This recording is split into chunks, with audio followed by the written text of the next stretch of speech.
बिस्मिल्लाहिर्रहमानिर्रहीम। अस्सलामु अलैकुम। आप देख रहे हैं औकात टीवी। मैं हूं अब्दुल जब्बार अंसारी।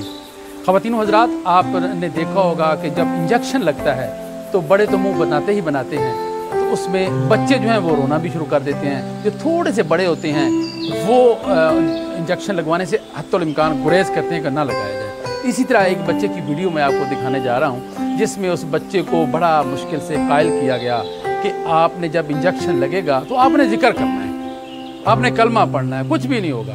तो ये कहकर जब उसको इंजेक्शन लगाया गया, उसकी क्या कैफियत थी, उसने कैसे जिक्र किया, तो आइए ये सब कुछ देखते हैं इस वीडियो में।